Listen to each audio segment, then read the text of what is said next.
This podcast is a member of the Place to Be Nation family. Visit us at placetobenation.com, the only place to be in your pop culture world.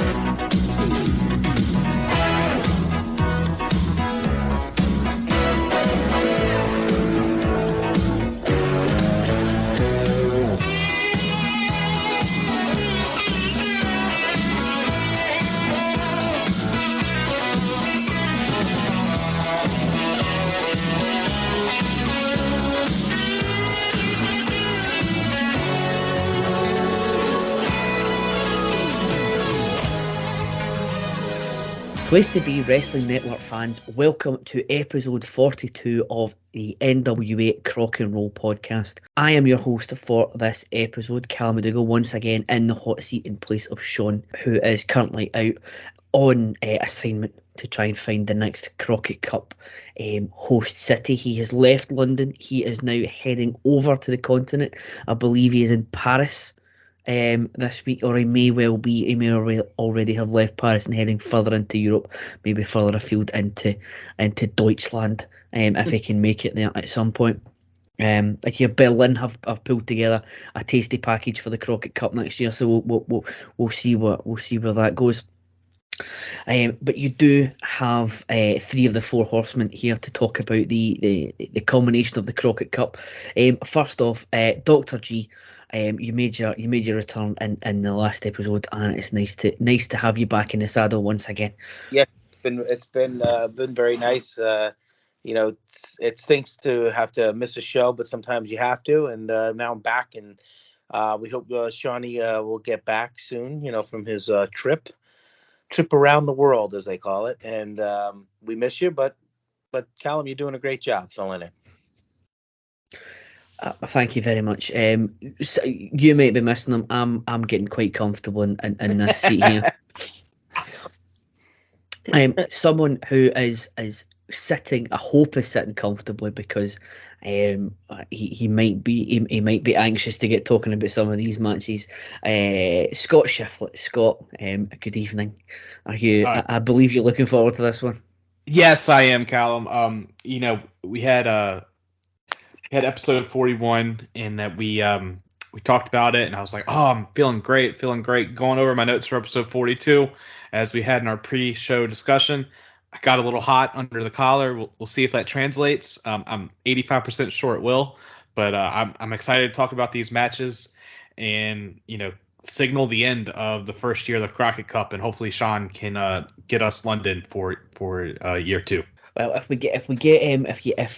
London does pull off, if London's definitely got the if they pull together as good a bid as I think they're going to do, get yourselves over here. I'll make you feel very welcome. I figured you would want Glasgow to be the place.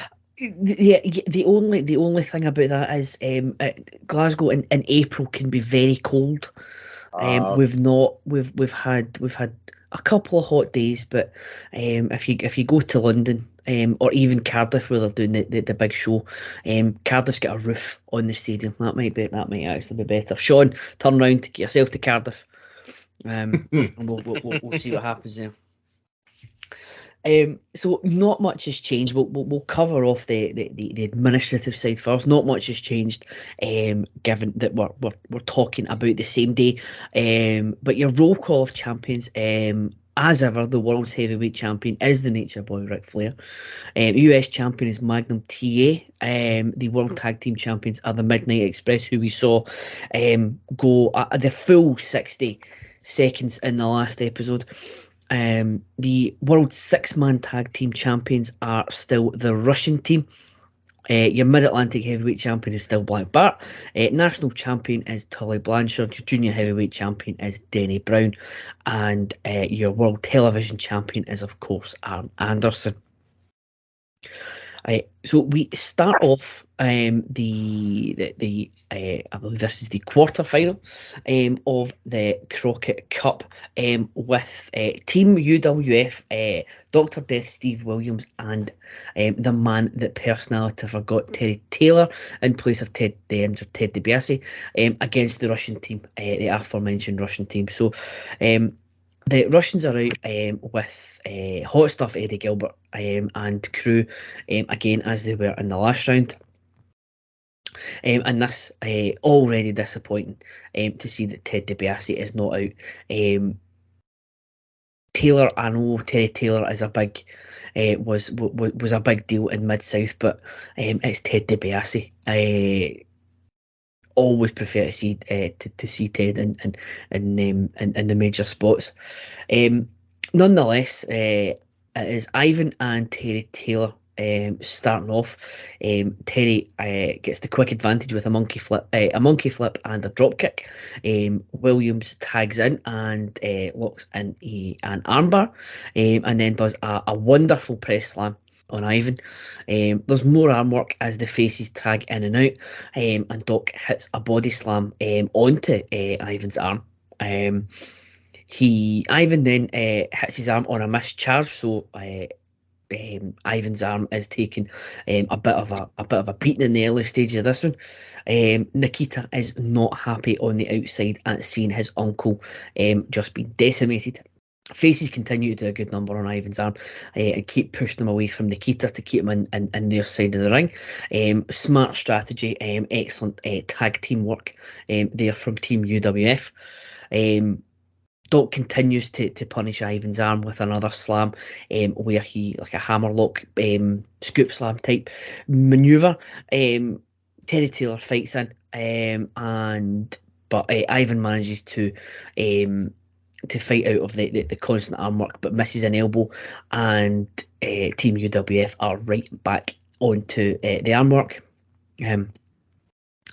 Ivan finally manages to make a tag to Nikita after giving Doc an eye rake, and then you've got a face off between Doc and Nikita, who you're getting some flexing from both of them, dueling flexing.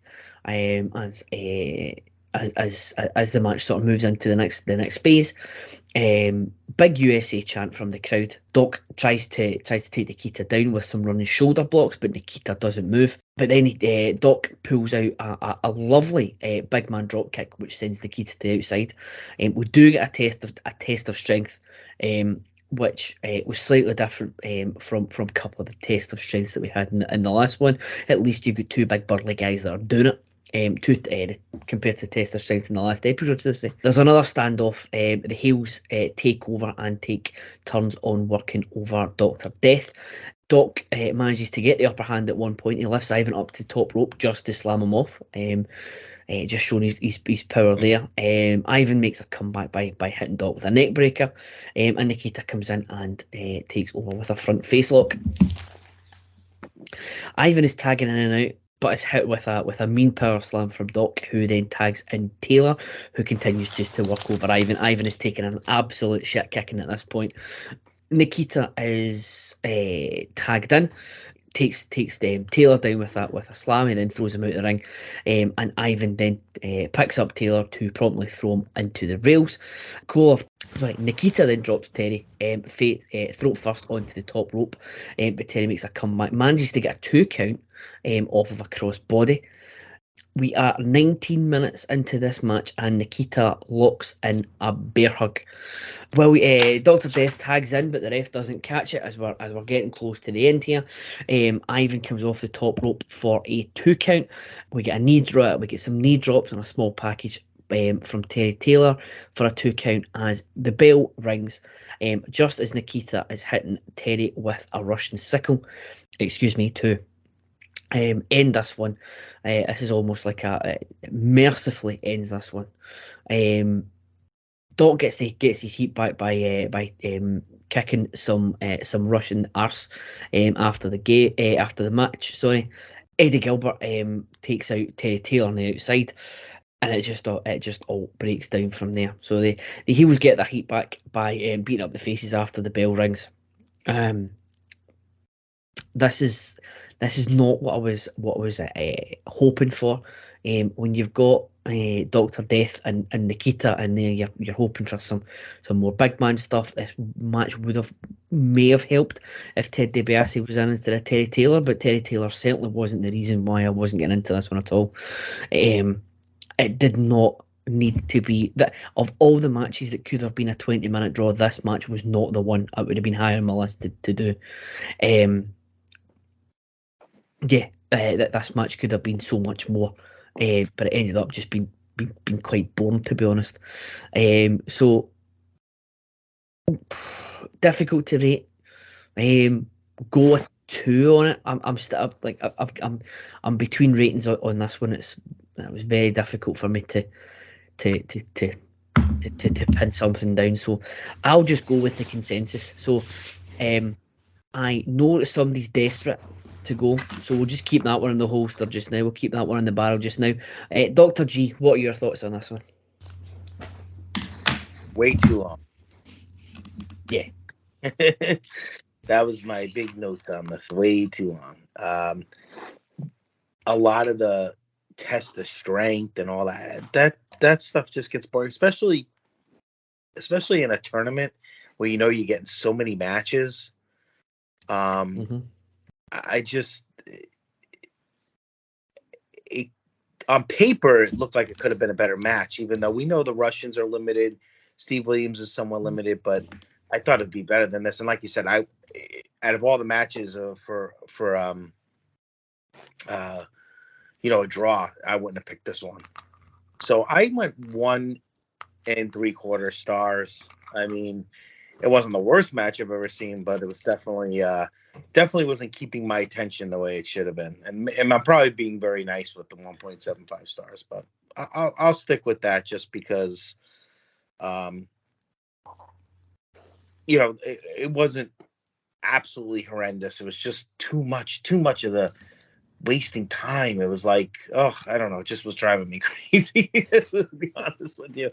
And I think it was driving the crowd crazy as well. Yeah, I mean, it was one of those ones that's did it need. They set out, and it was one of these ones that you can tell very, very quickly that this is not going to be short. If there's going to be a time limit draw, this is the one that it's going to be. But picked the wrong guys to do that. So I know you've been waiting on this one. You've been waiting on this one for a while, Chef. What are your thoughts on this one, sir? Well, I'm going to go over the positives first. I did love how Nikita and Doc had a test of strength, and both did not back down from each other. I thought that was pretty badass.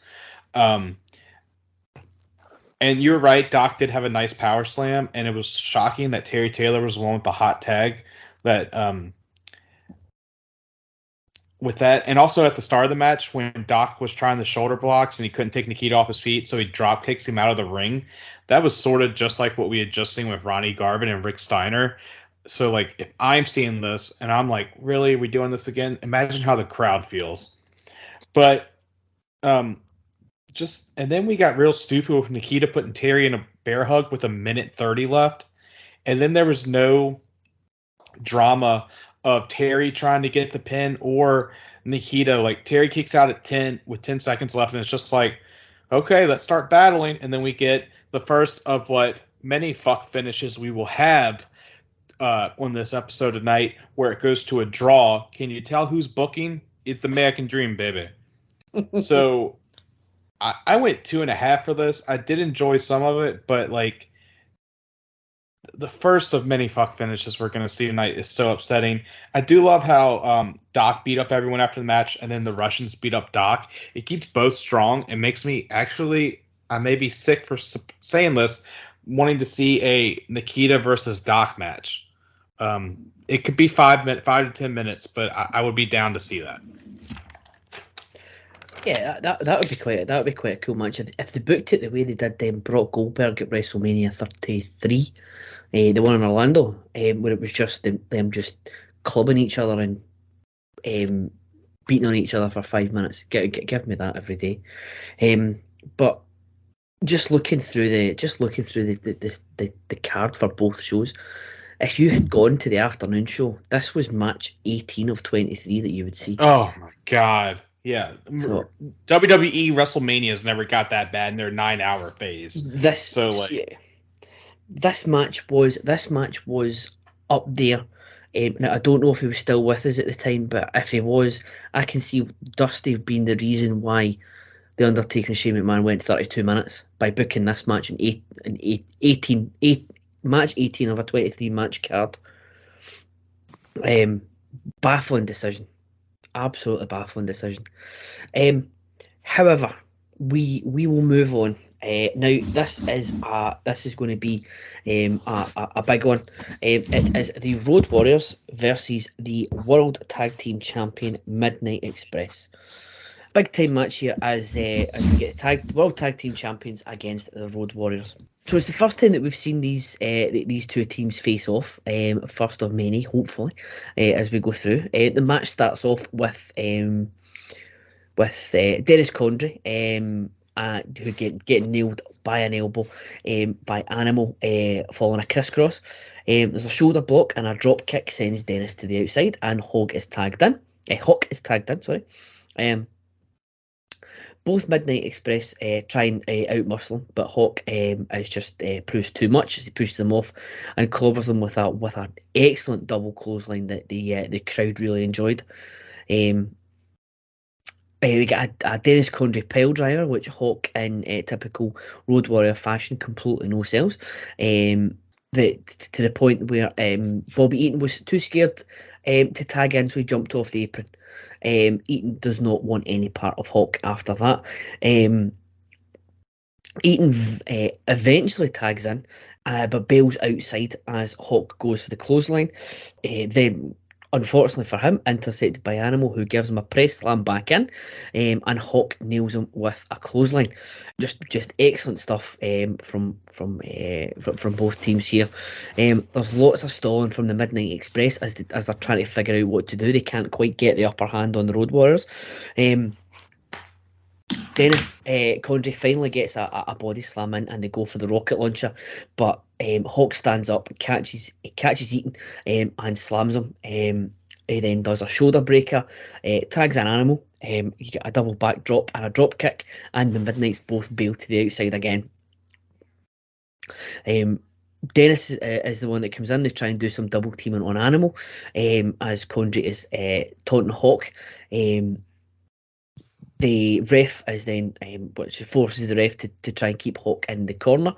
Animal gets a power slam, runs the ropes, but it's hit with the racket as he's hitting the rope by Jim Cornette on the outside. And the Road Warriors, the Midnight Express, as a result, are disqualified, and the Road Warriors advance. The Midnight Express continue to attack Animal until Hawk runs in, and the Midnight Express bail.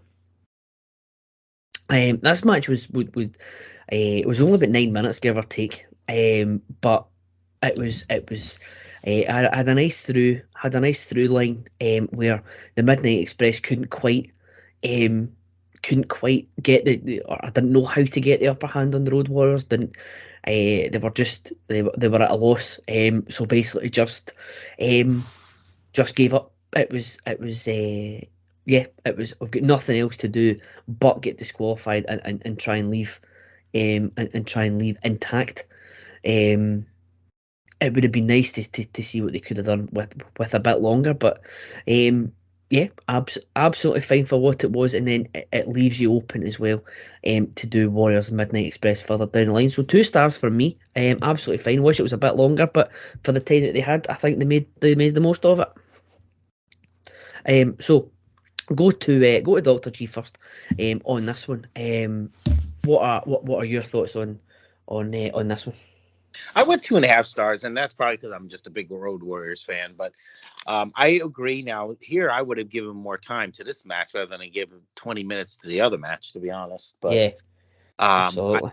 I thought the Road Warriors worked pretty well with Midnights, and again, I understand we don't like some of the finishes, but for this one, I don't have a problem with this finish because this is a feud that's going to take place in Crockett. It keeps the feud going, and it doesn't totally make the Midnights look like they can't be in Road Warriors League, even though they're not. But they leave and they're unscathed, and the Road Warriors advance. And I just love the aspect of Jim Cornette. I mean, the Midnight Express is good, but without Jim Cornette, they're not great. and he's just such a great aspect to that team, because he's the one that he's the one you really want to beat up more than you want the other, Condrey and Eaton. So it's just good stuff. I love watching these two teams go at it, and we'll probably see more matches over the next few years between these two. But 2.5 stars. I enjoyed it. So like I said, compared to that other match, wow, I really just was tuned in the whole time on this. I mean, I don't know. We'll see what Scott says. He might disagree with me because of the finish, but I enjoyed it. No, yeah, night and day compared to the last one. But Scott, what are your what's your opinion on this one? Well, we're 2 for 2 on fuck finishes, but I did enjoy this match. I want to see more of the Road Warriors of Midnight Express, like you said, Dr. G. Like, oh my goodness, I know shortly we should be getting quote unquote the new Midnight Express, but just seeing Hawk showing off strength and taking out both Midnights, and like Animal back presses eating into the ring, which was body presses eating in the ring, which was amazing. Where Hawkman throws him out and Animal then clotheslines him was an amazing sequence. I really liked that a lot. And then we had a nice shoulder breaker from Hawk, and then the Road Warriors was just in domination mode. And also, I don't know if you guys heard this, because we talked about this pre-show. There was no commentary for any of these matches, so we could hear everything that was being said on the outside, and you could clear as day hear Cornette screaming "fuck you" to a fan. So it's just amazing. Like, I would have had the Road Warriors win, go over the tag team champs. I know they didn't do this back then, but then have like this carry on to what we watch and have them start challenging for the titles. I'm not sure if they go this route, but I would like to see more. And I went 2 3/4 on this. Oh, you went higher than me. Wow. Yeah. All right. Nice. Excellent. So despite the finish, we get the shift seal of approval on this one. Hopefully that can continue into the next match. So 2 of our favourites from the last episode, and then a few episodes now, we have the Fantastics against the Sheepherders. Now this is a match that got a lot of love in the recent PTBN Stretch project, one from 2 years ago, where we did last year, where we did the best WCW match of all time. So I'll run through it, and then we'll just get everyone's thoughts on it. So before the match, Bobby Fulton sings the Pledge of Allegiance to the Sheepherders' dismay, and immediately all 4 are in the ring. It all breaks down, and the Sheepherders are knocked out of the ring with dueling drop kicks. We have Bobby Fulton gets worked over early doors with some punches and turnbuckle shots. Fulton gets a leg toss off and drop kicks both Sheepherders to rebound out of it. And Rogers adds one more drop kick just for the hell of it. Tommy's tagged in, gets a hop and sunset flip on Luke for 2. Later, Bobby gets get back in the match and gets an atomic drop on Luke, who collided with Butch on it and knocks Butch off the apron. Butch tosses Bobby outside and they're back in the ring and they fight, and the other 2 join in, and we've just got a massive brawl going on. The ref is dealing with Tommy. Jack Victory comes in, stomps on Bobby Fulton behind the referee's back, and Luke throws him face first into the post to bust Bobby Fulton wide open. This is where the match takes a turn. The Sheepherders going for the kill on Bobby Fulton, including biting him, who by this point is an absolute mess. He's trying and failing a few times to get the tag. There was a cool, there was a very, very nice desperation spot where Fulton is doing some sidekicks to try and get some time to recoup and hopefully get a tag. A tag is made, but in true NWA fashion, some more referee bullshit. The referee didn't see it because the ref, and whilst the ref is arguing with Tommy Rogers, Bobby Fulton manages to throw Luke into the flagpole that Butch had held up, and eventually does get the tag. Rogers comes in, unloads on Luke, who is also just a bloody mess. All four are in the ring. The cameraman gets taken out in the chaos as Bobby Fulton is thrown into him. The ref ends up taking a bump as well, and all four of them are now just beating the hell out of each other. Butch and Victory throw Bobby Fulton into the post once again. Butch then takes the flagpole into the ring and hits Tommy Rogers with it. He then goes to swing again on Rogers, but Fulton ends up pulling him down. Fulton holds Butch and Tommy grabs the flagpole and gives him one right between the eyes, and they clock Jack Victory as well.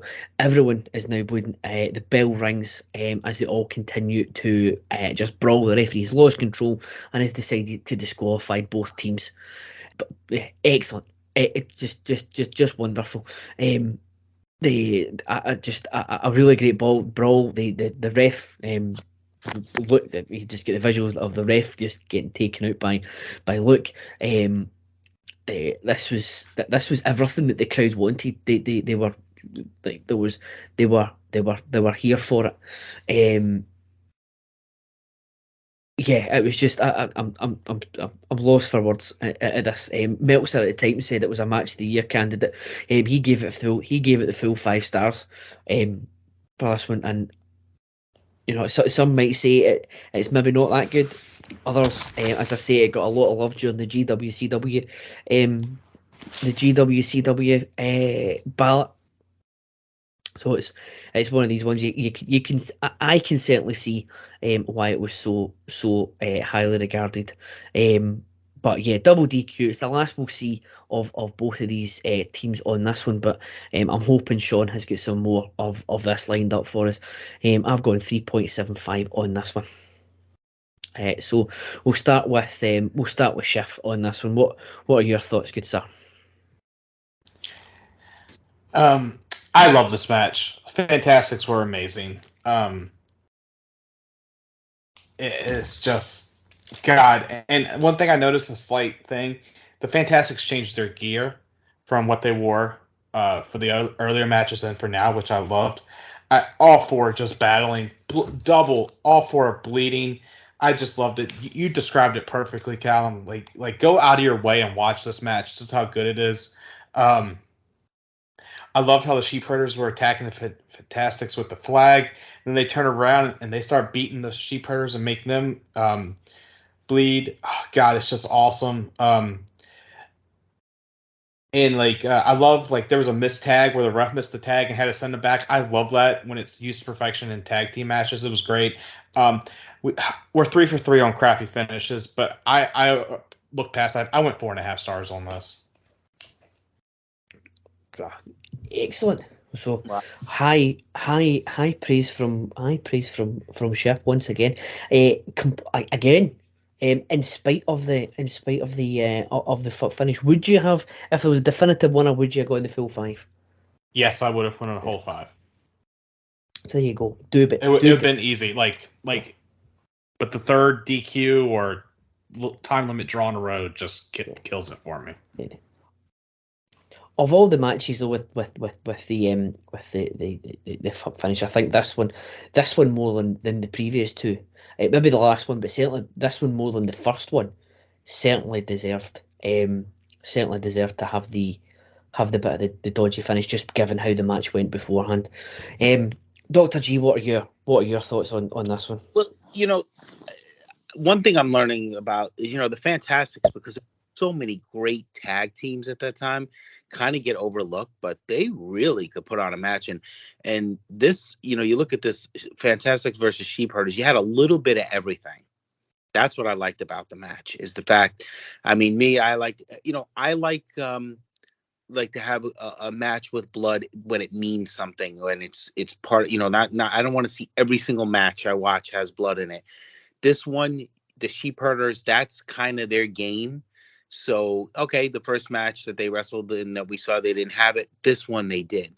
And this one was just, I mean, how could you not be glued to your seat watching this?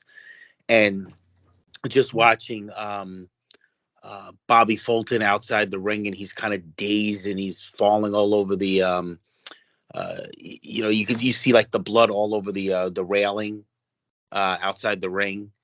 I mean, just good stuff. I love it. Just a good old fashioned NWA match. I went 4.25 stars on it, and I probably, like you said, I guess you could go 4.5, just like Shifted. I mean, I would have given it 5 stars had the ending not, the double DQ, but that they knew who they wanted to win the tournament and everything. But man, I would have loved to have seen one of these teams move on in the tournament, because wow, this match was great. I mean, this is definitely, I mean, I don't want to ruin it for everybody, but this was definitely my match of all the match, the best match of all the matches that we're going to talk about tonight, because it just, I agree, Dr. G. It's just one of those matches that I'm actually probably inclined to go back and watch again, probably tomorrow morning when I'm working again, and watch it, because I really enjoyed this match. I really did. I would have loved to have had some announcing on this. This would have been, I would have loved to have a little JR, vintage JR on this match. Or could you imagine David Crockett doing this one? Oh my gosh. Oh, he'd have a stroke out moment. Stroke, I think, on unbelievable. What did you rate it as, Dr. G? I did 4.25. 4.25. Well, do you know what? I think I'm going. And you were 4. Were you 4.5, Chef? Yeah, I was 4.5. Yeah. So I'm going to. I've now, having listened to you guys gush about it as well, I think I've underrated it. I'm going to implement a ruling here as since I'm in Sean's hot seat, and I'm going to up mine to 4.25 as well. I don't want to be a complete outlier by having mine so low compared to you guys, because this was excellent. Comes highly recommended from the NWA Crock and Roll podcast. Please, if you do nothing else, after you listen to this, or even take a pause and pause the podcast just now and go and watch this match, because cannot speak highly enough of it. It's one of those that would actually be a cool thing to actually do a live watch and watch it and talk about it with a group of, just even if it was just of us, just because it was so one of those matches that you only see those again. How many times have we rated matches in the 4s since we've been doing this? Not many. No. So I mean, it's definitely probably one of the best matches we've seen in the 41 episodes that we've been doing, or this is our 42nd. Yeah, I can't think of many that I've rated above 4. Magnum and Tully at Starrcade. I think the Russians Rock and Roll Express match from Worldwide, and I think one of the Flair Garvin ones, but there's not many. And this one deserves to be on that. This one deserves to be on that pedestal up there. So we move on from that. That excellent contest to the last quarter final of the Crockett Cup. We have Giant Baba and Tiger Mask against Ron Garvin and Magnum TA. So this one starts out with Garvin and Tiger Mask, who they tie up and trade offense. Garvin gets a half crab in. And it was very noticeable that there was lots of blood stains on the mat, in nice typical classic NWA fashion, where the blood soaked mat. Magnum comes in, and we get a headlock takedown. Tiger Mask gets out of that and makes the tag to Giant Baba. Baba comes in and locks in an arm lock, and he actually drops down to the mat, which made it look like a nice arm drag, look a small bit of athleticism from Giant Baba, which I think, if I remember correctly, was the in the Crockett Cup spotlight we had for these two, was one of the very few offensive moves he was able to do. Garvin pulls Baba back into the corner, and now Magnum TA is tagged in, and he works over Baba with an arm lock, but is thrown into the rope. They throw into the ropes and is chopped down viciously by Giant Baba. Tiger Mask is dropped in, and he starts getting some nice offense in, a drop kick, body slam, elbow, but TA slows down and gets a suplex in. To take Tiger Mask down. Tiger Mask then tags Baba back in, who locks in a front face lock on Magnum. That is a somewhat of a botched neck breaker before Tiger Mask is tagged back in with another nice drop kick and another front face lock. Magnum lifts him up and does like an inverted atomic drop. Giant Baba is back in and gets there's a cradle for a cradle for a couple of 2 counts. Baba then takes Magnum into his own corner for the tag to Garvin, which didn't make much sense. But Garvin takes full advantage of the opportunity and comes in and just starts chopping away on Giant Baba until Baba gives him some chops of his own. It breaks down and all 4 men end up in the ring. Giant Baba throws Magnum into the corner, but Magnum's able to reverse it, and Tiger Mask ends up colliding with Giant Baba. Garvin chop blocks Baba's leg, which he no-sells. However, he doesn't have the chance to no-sell Magnum TA's lovely drop kick, and he stumbles backwards over Garvin. Tiger Mask comes in for a body press on Garvin, who manages to escape that. He tags in Magnum, who hits a drop kick and a senton.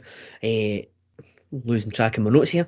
Magnum hits a body press, there's an attempted body press on Magnum, who turns it into a sloppy belly to belly for the 3. It was a bit like Baba and Tiger Mask's match for the first one. In the previous round, it was just a bit disjointed at times. It wasn't bad. It wasn't great. I would say it's probably a gentleman's 2, if anything. But Garvin and Magnum progress to the next round. So we will start with who started that one. So I think it's Dr. G to begin this one. I just can't get past Baba. I'm sorry. He's just horrible to me. That's just all I write in my. It's just he's so slow in plotting and just doesn't go with the rest of the other 3 guys that are in this match. Again, because the other 3 guys, the match is not a total dud. So I'll give it 2 stars for that aspect. But I guess I just got to be more critical of Baba. I mean, I just don't get it with him. I don't get the attraction of it. I mean, yes, when Andre got in his later years, he was a little rough around the edges, but at least Andre could be entertaining, as a big guy. But this guy is just so awkward. I mean, again, it reminds me so much of Giant Gonzalez. That's all I could think of when I think of Giant Baba. I mean, but because of TA, Garvin, and Tiger Mask, and I would like to see more Tiger Mask, I guess, probably with a better partner. So that's why I went 2 stars on it. I think Baba's sort of mystique and draw is probably best kept to Japan. I think outside Japan, there's not. I think people struggle to get it. Japan is a very stiff. They work very stiff over there. They are into a certain type of match, and I just don't feel like he was the one that would give it to them. But I mean, I guess you got to have a little bit of everything like you do over here. Yeah, I that there must be something about him that maybe we're getting. But certainly, yeah, doesn't translate from Japan when he goes overseas. Or certainly not for us anyway. Chef, what are your thoughts on this one? It was a match. They had 4 wrestlers out there and a ref, and it was in the ring. I just went gentlemen's 2. Like, Tiger Mask was like the MVP of this match. I liked how he had like a cannonball dive from him to TA, which I thought was cool. The end was kind of sloppy, but it was what they were going for. It was really nice. If they would have hit it, it would have been awesome. It would have been like an RKO out of nowhere with TA catching Tiger Mask, who jumped off the top rope with the belly to belly. It would have been nice, but yeah, basically what you said, both you guys said about Baba. It's like he's working in slow motion, and like nothing was really happening at all when he was in the ring. But like I like TA and Tiger Mask going back. I went 2 2.25 actually. Yeah. So here you go. Confirmed. Schiff is the resident Giant Baba Mark on the NWA Crock and Roll podcast. Yes, with that 2.25. That is you. So we'll get that. We'll tpublic.com. Schiff is a Giant Baba Mark on a Crock and Roll t-shirt for you. 2.25 star man.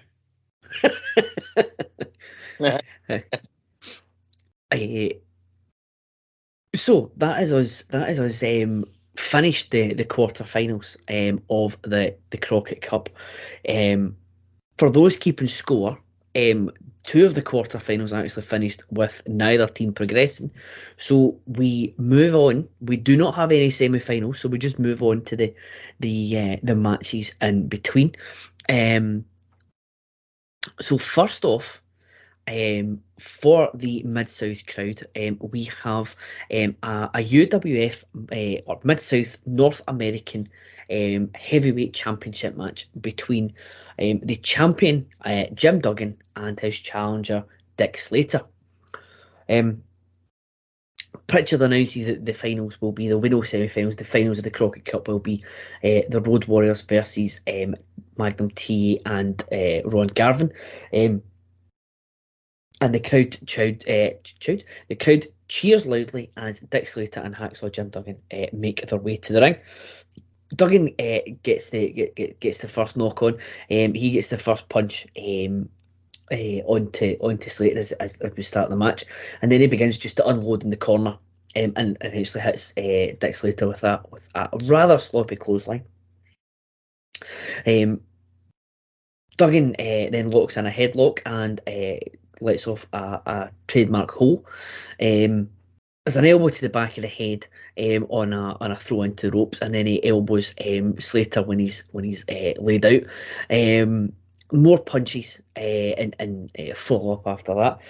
Slater finally gets a bit of respite. He tosses him out of the ring, and then follows that up by throwing him out onto the railing.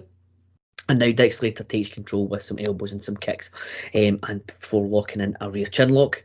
Duggan manages to escape and chases Slater around the ring and gets hit. But then Slater takes over as he nails Duggan when he's coming back into the ring, and gets a 2 count off of a neck breaker. Another chin lock is then locked in. As Slater is heavily breathing. I think he's breathing out of many places, just to try and he's sucking wind at this point. There's a falling headbutt and some more punches from Duggan. From Slater. Duggan then gets back in control with some punches and a slam and a knee drop for 2. There's an atomic drop, which is then no-sold before Dick Slater hits an elbow for another 2 count of his own. Slater then stomps in the ref, causing a random fan to find it rather hilarious on the footage. Duggan tries to charge into the corner, but only eats some turnbuckle.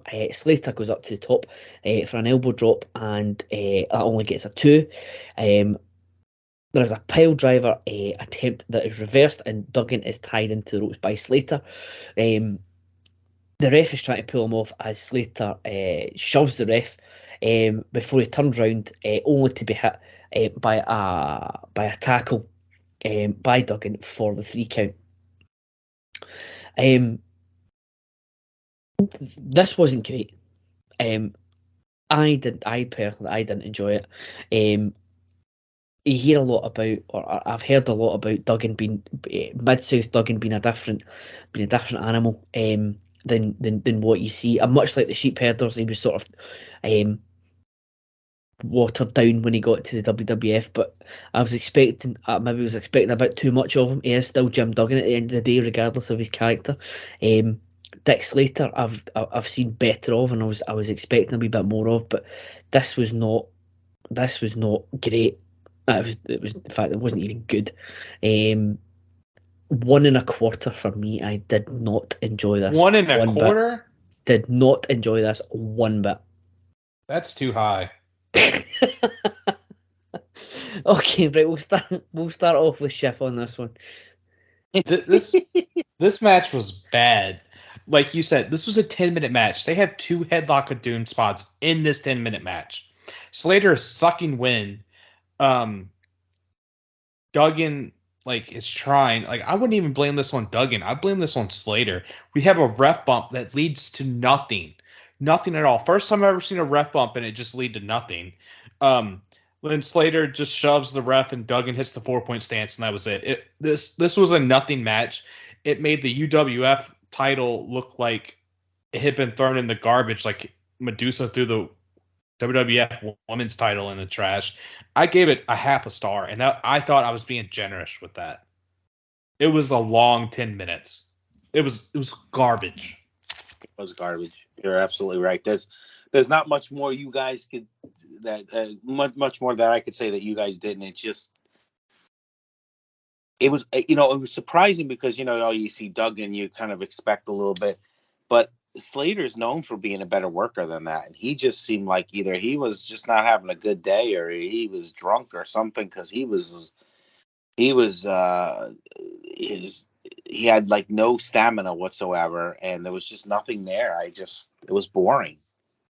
I have to agree with you, Chef. I'm gonna go to a 1/2 star on this. I can't give it a full star. Sorry, I just can't. I must have been in a good mood when I was rating this one. Yeah, I want whatever you were feeling when you were watching this match, just so I can give it a 1.5 stars.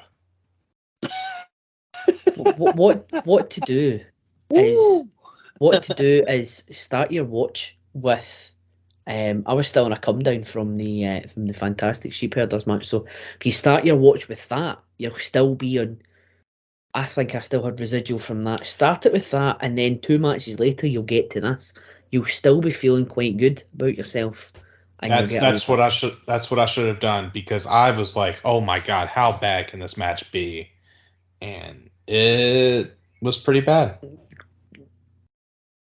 Yeah, it was. I think if there's from now on, I think we should start every watch with just the Fantastic Sheep Herders, and then we'll take it from there. If we anticipate a bad match, start off with something good, and then. When I see Wahoo McDaniel match on here, I'm just gonna start watching that match and then go from there. Absolutely. In fact, don't even watch the Wahoo match after that. Sorry, Sean. This Fantastic match still at 4.5. What was your question? That was Wahoo dud. Move on. And move on we shall to the highly anticipated one of the few matches that was really heavily talked about on Crockett television in the run up to this. It is the Nature Boy Ric Flair versus the All-American Dream, as Paul Bosch says in the intro, Dusty Rhodes, for the NWA World's Heavyweight Championship. One thing I'll say, as much as this show missed the commentary, at least Paul Bosch wasn't doing the commentary for it, because I'd rather none. The match starts with some titles between the two, and then you get some standard stuff where Flair hits some shoulder blocks and some chops in the corner. Dusty reverses and hits some nice chops of his own, and then does some shucking and jiving, dances about, and then hits an elbow, which the crowd were eating up. Flair then gets into it a bit with Baby Doll, telling her to shut up in a very matter of fact way. Dusty's trying to work the arm, but Flair just gets out of it just with a quick knee to the back to stop it. Not rocket science from Flair at that point, but certainly very effective, because a knee to the back will stop you doing most things. Flair then hits a knee drop to the head and throws Dusty outside. Dusty is busted open after getting put into the ring post. Flair then works the cut with some punches, and then follows up with some chops and a forearm before he misses a knee drop. And Dusty can allow Dusty to take back over by pulling him across to the corner and crotching him on the ring post. There's a usual the visual of blood running down Dusty Rhodes' belly willy is very something. Is certainly a sight to behold. Dusty chops Flair in the corner, but Flair yanks him down to attempt the pinfall with the feet on the ropes. But doesn't get very far, obviously, as we're only about halfway through the match at this point. Dusty gets Flair down and drops an elbow onto Flair's leg. Dusty then gets back up, hits a headbutt, but Flair slows the big man down, with a sleeper hold. Dusty lunges forward to try and escape the sleeper hold, and Flair falls into the turnbuckle, and we get a break. Flair continues to attack, or begins to attack Dusty's leg, which obviously leads into the figure four. Dusty's cut is looking ever worse at this point, but he does manage to reverse the figure four and get out the hold. We then get Flair attempting to he does the spot, which I don't know the technical term for it, but he puts Dusty's leg on the rope and tries to do a flying butt drop, but unfortunately for Flair, he misses the drop. Dusty moves out the way and he hits the mat ass first. Move on, and both are on the outside. Dusty throws Flair into the post twice, and obviously that is now the opportunity for Flair to start bleeding himself. Back in the ring, and Dusty is wailing on Flair with some mounted turnbuckle punches. Flair is thrown into the corner and is then hung upside down, and Dusty keeps scraping his face with his boot, and Flair at this point is an absolute mess. Dusty hits a clothesline for two and then starts to punch away at Flair's cut. Dusty gets a sleeper of his own onto Flair. Dusty hits a suplex for a two. Dusty gets a figure four of his own onto Flair after a clothesline. Dusty can be clearly held yelling shit when Flair gets his shoulder up at two. The one benefit of not having any commentary is you get to hear some of the profanity get thrown about. Dusty stomps and kicks away at Flair's leg. Flair does make it up to the top rope, but in true Flair fashion, is tossed off the rope. Dusty hits a diving tackle, which knocks Flair into Tommy Young, because what is an NWA World Heavyweight Championship match if Tommy Young doesn't end up on his ass at some point? Dusty hits a small package, but of course there's no ref. Flair takes Dusty's boot off him and hits him, pulls Tommy Young in towards the pin, but it's only got a 2 count. Baby Doll's up on the apron with the boot, which causes Flair to attack her. Dusty then grabs the boot and hits Flair with it for the DQ. We've seen this finish before. Dusty leaves with the belt, but obviously it's not his for keeps as we get a DQ finish.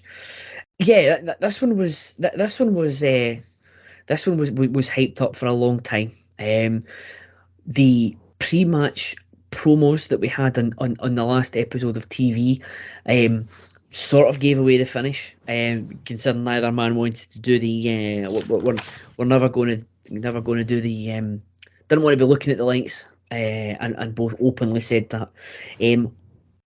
Regardless, I thought it was a good match. I went 3 1/4 on this one.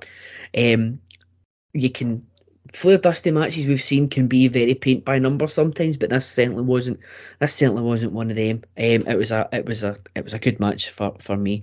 So I'll start with Dr. G on this one. What do you think of this one? I gave it 3 stars. It was good. I mean, I saw so many Dusty Flair matches because that was the feud, and some are better than others. This wasn't bad. This was a pretty good one. The finish, we're kind of used to seeing that. That's just the way it was with those two. But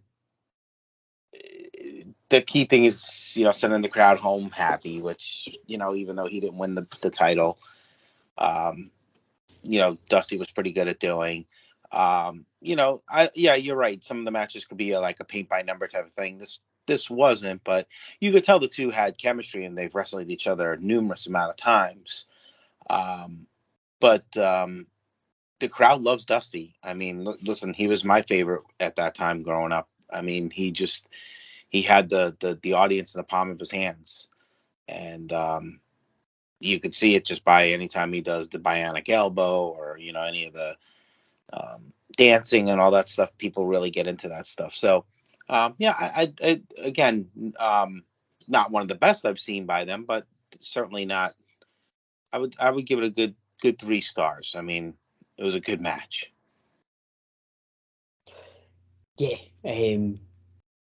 I can get your point that you've because the crowd energy will also the crowd was into it. It adds some energy.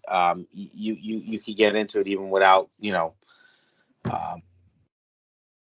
any of the other stuff like an album or anything. So I enjoyed it. No, I get that completely, and I also get that you've seen many a Flair Dusty title match over the years. So I was actually ready to kind of rate it harshly, going into it because I don't remember it, from back then. But I don't know. I'm interested to see what Scott says because given his his views on some of the finishes tonight, I am also very much looking forward to seeing what. Well, the finish, the finish, we're definitely not going to be happy with. I mean, that's probably why some of the matches could be rated higher, but I'm not shocked by it because I've seen it so many times. So maybe I'm just numb to it. I legit thought we were going to see a title change here, and was shocked with that. We didn't see one here. I hate Tommy Young. I have a note that says crap the ref is Tommy Young. I just think he thinks they paid to pay that the fans paid to see him, sort of like Angel Hernandez with baseball, the umpire. They think that he thinks that the fans just paid to see him. This was a hell of a match. I think this is the best match I think we've seen, to be completely honest, because we've seen our fair share of Flair and Rhodes matches, and it had the formula down to a T. I love that both guys were just, dripping blood. I love that, they were both working the figure four, trying to work the figure four on each other. And Flair has to be the best at getting his foot on the ropes at 2 3/4. I've seen it 100 times, but it's still, just when you think it's done, he just drops his foot on the rope, and it's awesome. Dusty got the visual pin with a small package, but no ref. And this is when I was shocked. I thought Dusty was going to hit him with the boot, and they would reverse the decision like next weekend. But no, he gets disqualified. I'm actually the highest, despite the crappy finish. I went 3 1/4 as well. Calum went 3 1/4 as well. So I matched you, Calum. Excellent. Well, it's not. I guess. I mean, it was some matches. Some matches are ruined by a crappy finish. Some matches are good in spite of it. And I think this is certainly the latter. It was. I wasn't surprised to see that it finished like this, given what they were talking about. I think they were I think there was certainly a hint of truth in what they were saying, that they weren't going to do. They weren't going to job in front of 70,000 people. Neither of them jobbed and neither of them did it in front of 70,000 people. To be fair, but yeah, it was a good match nonetheless. So we move on from that. The main event is obviously, as much as the world title match is a big match, the main event of the Crockett Cup is, of course, the Crockett Cup final match. And in this one, you have the number 1 seed Road Warriors against the number 2 seed Magnum TA and Ron Garvin. This is potentially the NWA the NWA equivalent of the All-Star game. This is, you can't think of many other guys you could fit in here. This is 4 guys at the top of their game, and hopefully we're going to get a bit of a banger. A good start to the match with Magnum and Animal doing the crisscross spot, and Animal getting a hip toss in, but TA rebounds himself and gets an arm drag and a drop kick. Magnum then works over Animal's arm and tags in Ronnie. Animal tags in Hawk and then no sells a Garvin chop, which I don't know why you would do that. I think fair play to him if he got a real Ron Garvin chop and still managed to no sell it. The man must be tough as nails. Hawk then beats Garvin up in the corner, and we get a rear chin lock. Hawk hits a nice press slam on Garvin, but then misses a fish drop to follow up, and Garvin then gets up to chop Hawk again, and Magnum comes in, is tagged in, hits a drop kick on Hawk for a 1 count. TA then puts in a face lock, but Hawk lifts him up and takes him into the corner before tagging an Animal, and who then works over Magnum's back and locks in a bear hug. Hawk comes in and hits a gut wrench for a 2, and then an over the and then a shoulder break, an over the shoulder backbreaker, for another 2. There's a boot to the face as Animal comes in and blocks another chin lock as TA is now screaming in pain. Animal gets a 2 count off of a power slam. Magnum working the face in peril again as the Warriors just dissect him. Animal is whipped into the corner and TA hits the belly to belly as he's rebounding, but Hawk breaks up the pin attempt. Animal and Hawk keep Garvin gets tagged in, apologies, and starts chopping away on Hawk, and headbutts both of them. There's a hand of stone punch, but Garvin's obviously still got the hand injury from when Tully attacked him, which allows Hawk to tag Animal, which allows Hawk to tag an Animal. Animal hits in a clothesline, before Magnum comes in and takes the fight to Hawk. Garvin's in and hits the hands of stone punch, but is obviously still reeling from the hand injury that Tully gave him a couple of weeks back. Hawk manages to tag in Animal, who hits the clothesline and the 3. TA and Hawk start fighting a bit, but in the end, the Warriors have won the cup, and they celebrate with Paul Ellering. The Crockett's and Bill Watts join them in the ring, and we get a nice close up of the check for $1 million, which I absolutely 100% guarantee they probably didn't get. The Road Warriors were dominant in this one. TA again played the good face in peril, and it was nice to see that the Garvin hand storyline was played into the end. It was as if Garvin did it out of instinct, or used the hand out of instinct, more than anything, which was a nice one. Yeah, this was excellent. Again, as I say, it's an all-star match with these 4 guys in it. So, yeah, I liked it. I went 3 stars on this one. Everything was just tied together nicely. So who am I going to first on this one? We will go Scott first on this one. This match was a banger. We finally got a real ending. Oh my god, I loved it. I love that Garvin was just chopping the hell out of Hawk, and like Hawk just had to take it because you're not going to tell Garvin to stop. And we saw how vicious the Road Warriors can be, which was pretty impressive because this was babyface versus babyface. It's when TA he was like in the second in the middle corner, and like his back was facing Hawk Animal. And Animal was just kicking the hell out of TA, and TA was selling it like death. I was shocked at how much over the Road Warriors were, like how they just ran the whole match, which I loved. TA actually hits the belly to belly, but Hawk broke up the pin. I thought that was nice as well. And then Garvin gets the punch, as you said, and then he can't because he hurt his hand, and that's the end. Like, oh my god, like Road Warriors won. I really thought this was going to be TA and Ronnie Garvin. This was a nice surprise. I went 3 stars. This match was a banger. And, for all those people that sat through the Crockett Cup, the last couple matches really delivered, even if, we got some non-finishes.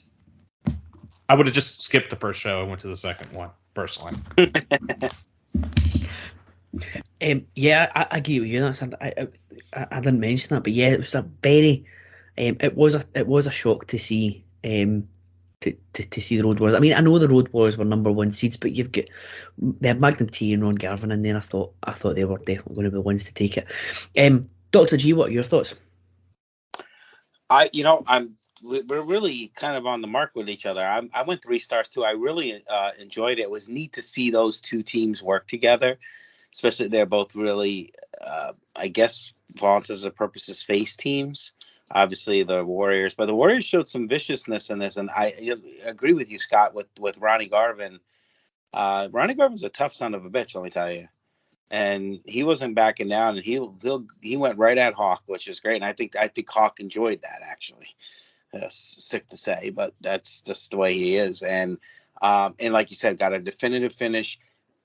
Definitely the second day was much worth it. This. Even with some of the non-finishes, but some of these matches towards the end were really good. And I remember this because I had this poster in my room for many years of the Road Warriors won the Crockett Cup. So and I'm glad that I got to see it now again, because I think I saw it years and years ago, this match, but seeing it through different eyes, I really, really enjoyed it. And nice way to end off the first Crockett Cup. Definitely. Overall, I think the tournament has been a success. I know you're not a huge tournament guy, Dr. G, but I think there's hopefully been. I do like a tournament every now and again, especially if you're getting some of the matches of the quality that we've had. And as you say, a nice way to put a bow on the whole thing. Certainly think they should probably do a Crockett Cup in 1987, but that remains to be seen. So that rounds off the Crockett Cup. But we, as we said in the last one, the last episode, we are going to head back to the WrestleRock 86 show. We're heading back to Minneapolis, and for a couple of matches again. A couple of tag matches for to round off the show in our territory spotlight. So the first one is a match pitting Buddy Rose and Doug Summers against a team. I don't know if either you heard of them, the Midnight Rockers. Apparently one of them turns out to be quite good eventually. Don't think I've ever heard of them. No, it's first time. Yeah. First time I've heard of them as well, but apparently one of them turns out to be quite good. Yeah, the Genetti fellow, I think. Yeah, I think it was him. Yeah, certainly overshadowed his tag partner. So these two teams as the year progresses, end up having a great feud over the AWA tag titles. There's one in particular that is on the only match that I didn't have in the GWWE. The only match from the Shawn Michaels from the Vault DVD that I didn't have on the GWWE one is a match that they have in, I believe it's August time.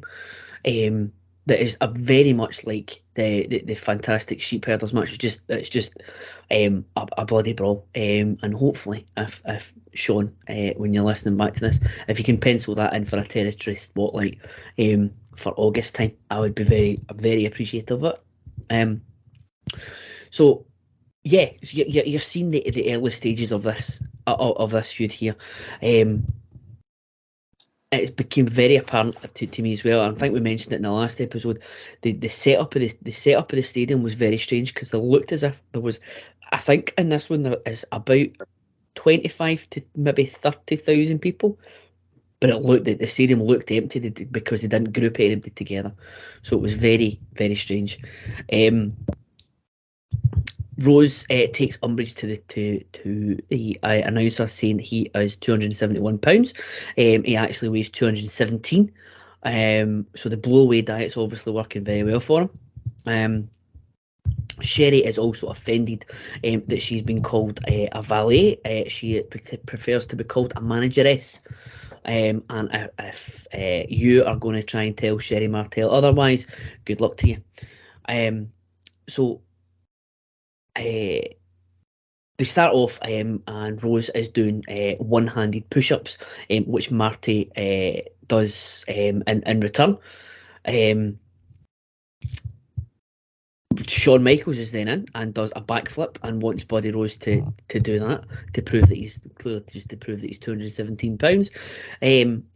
The Buddy Rose goes up top but loses his balance to get a quick laugh from the crowd. It's just all this sort of thing to start to get the crowd on side before the real stuff starts. The real stuff does start with Sean and Doug Summers in multiple arm drags from Michaels to Doug Summers and hits him with a drop kick before Buddy's tagged back in. Only to be on the receiving end of an arm drag himself. Marty's then tagged in and is about to be hip tossed, but reverses it into a body slam and then begins to work the arm. He does the same to Doug Summers when he's tagged in, and Doug Summers hits the ring post on a charge. The Rockers then pull off some double team moves. Summers falls into the corner and gets and tags in Rose to bail out and get some respite. Rose comes in and does a cartwheel to avoid a monkey flip and then struts in, sort of giving himself the good old Barry Horowitz pat in the back for that one. But Marty does the same to him. So more tit for tat action from the two teams here.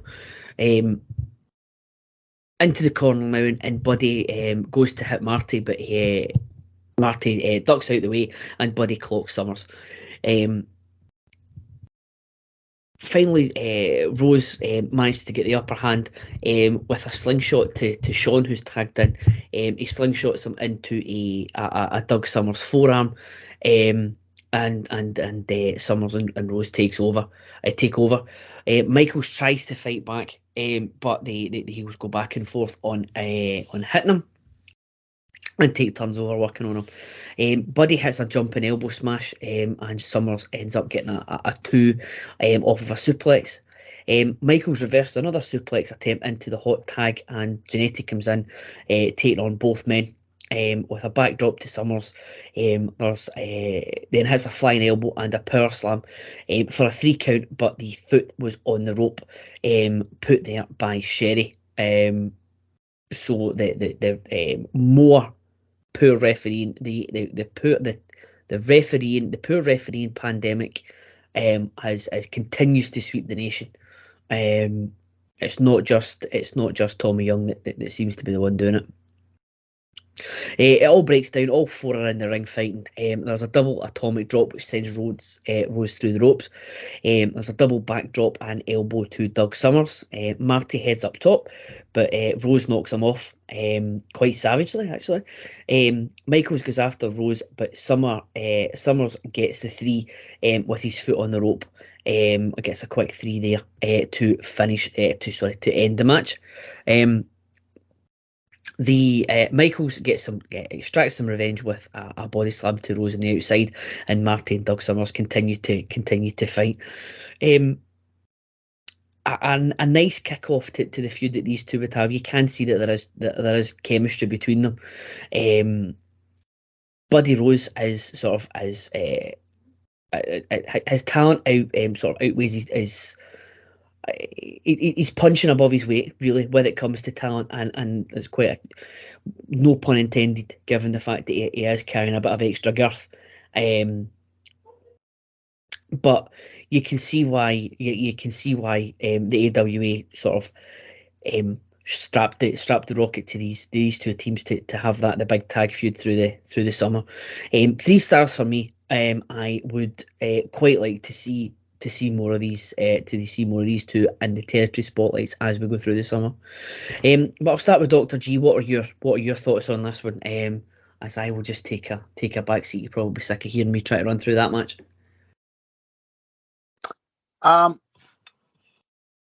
Listen, it was a good match. I mean, I like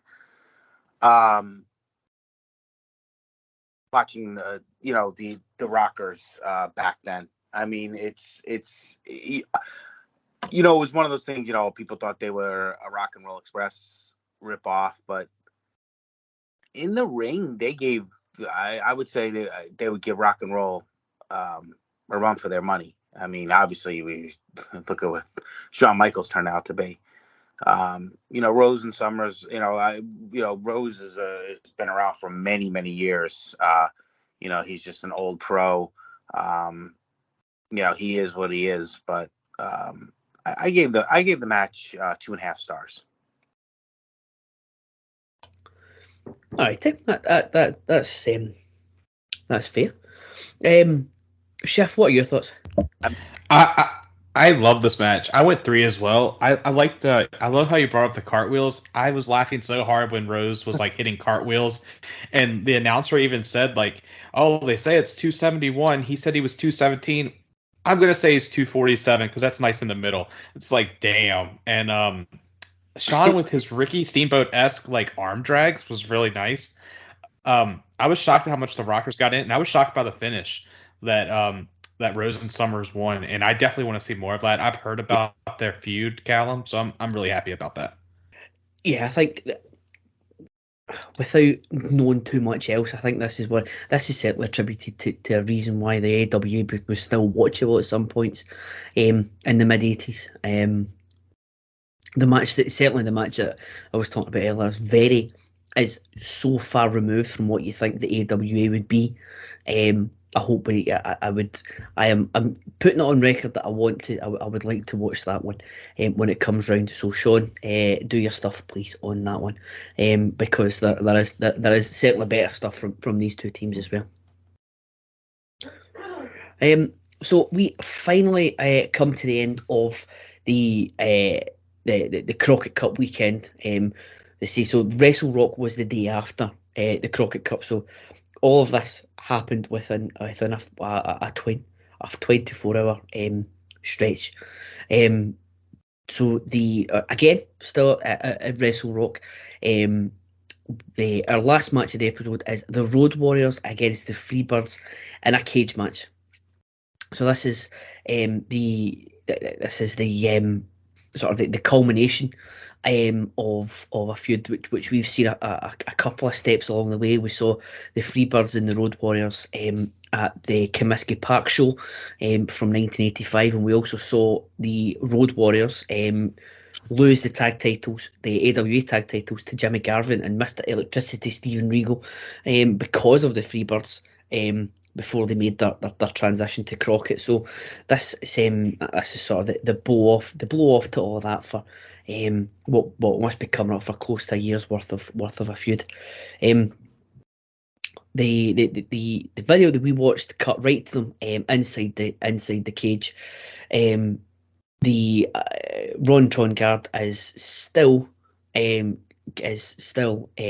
determined to call them the Hawk and the Animal of the Road Warriors, but we'll just avoid that. We'll start off. Hayes quickly gets a pile driver on Hawk, who obviously no sells, and starts to pummel Michael Hayes and throws him into the cage. And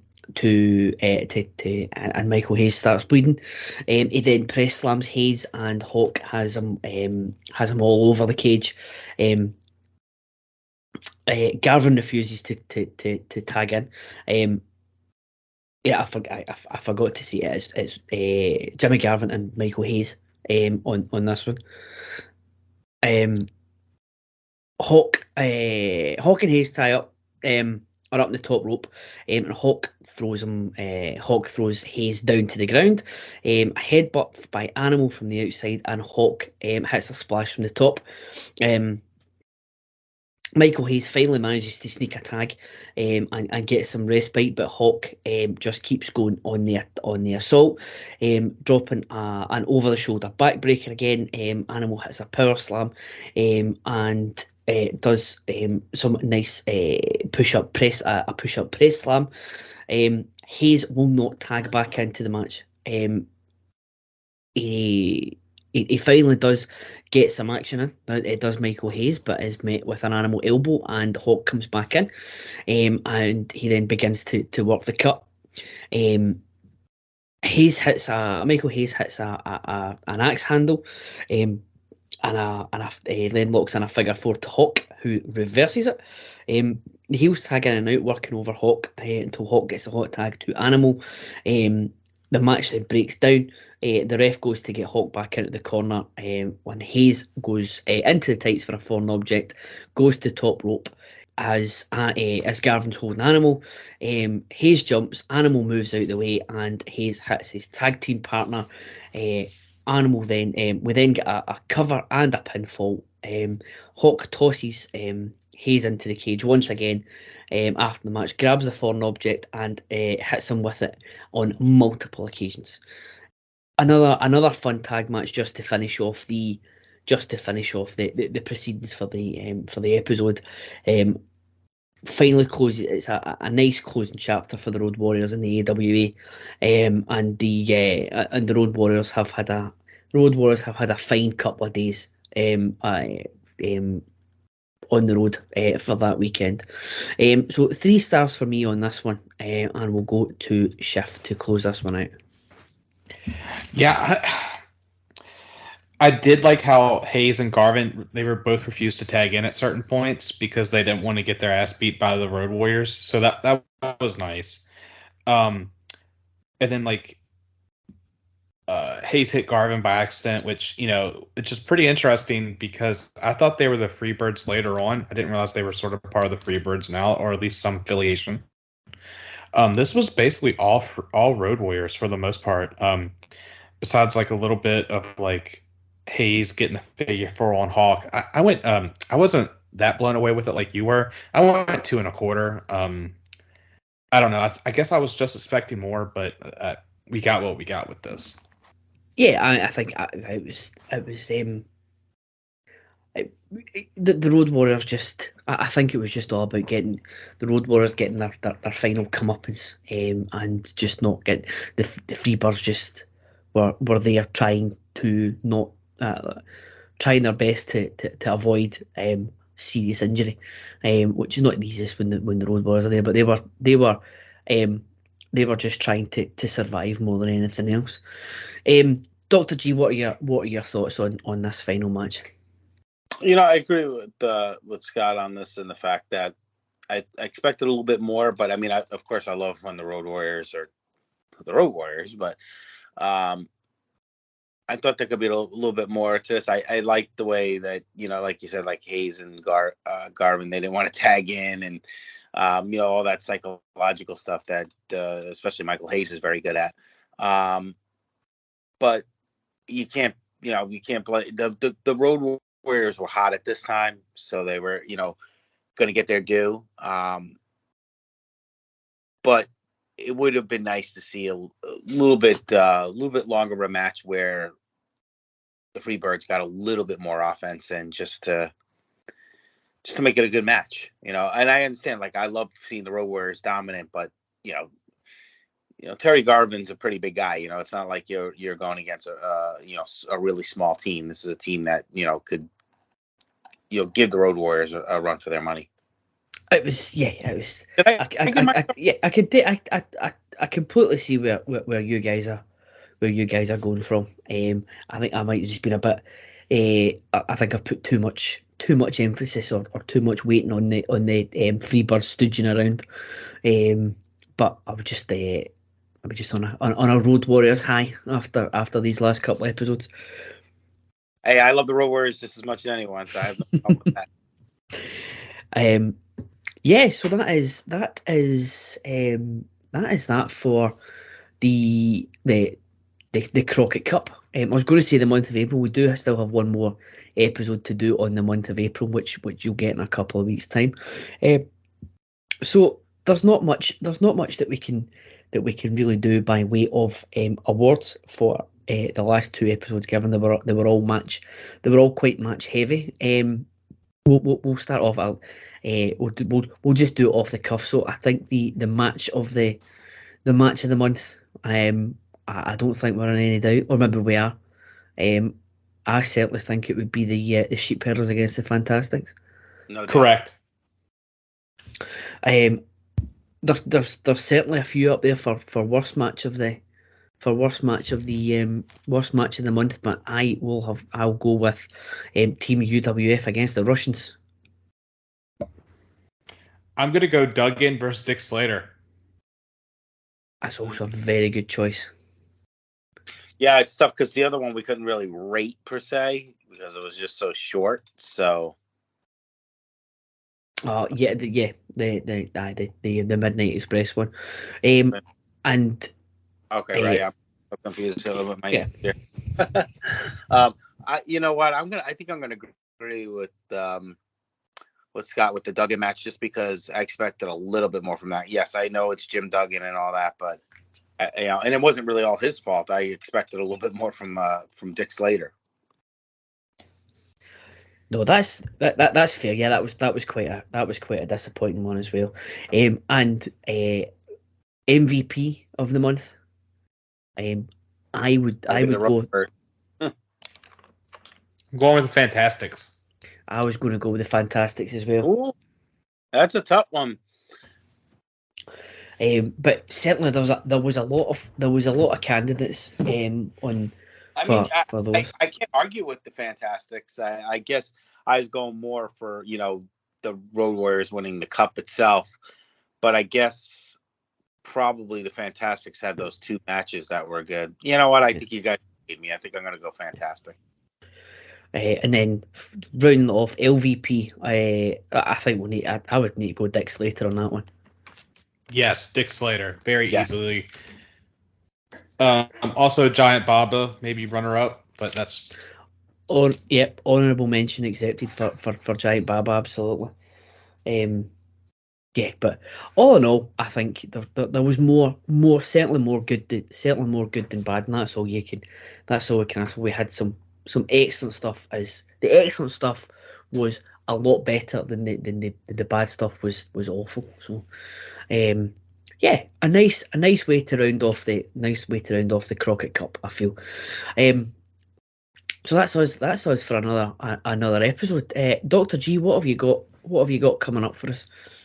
Oh, that's the NWA Saturday Special, dropping every Saturday morning at 9 a.m. Occasionally we have some schedule issues, and it'll be on Sunday, but mostly it's on Saturdays. We break down the new or the current NWA under William Patrick Corrigan, and Got a pay-per-view coming up in June that was just announced. So we got some great stuff going on. So make sure you tune in every week. We appreciate all the support we've been getting, especially with the NWA and even the NWA Twitches that you host, Calum, which has been really phenomenal.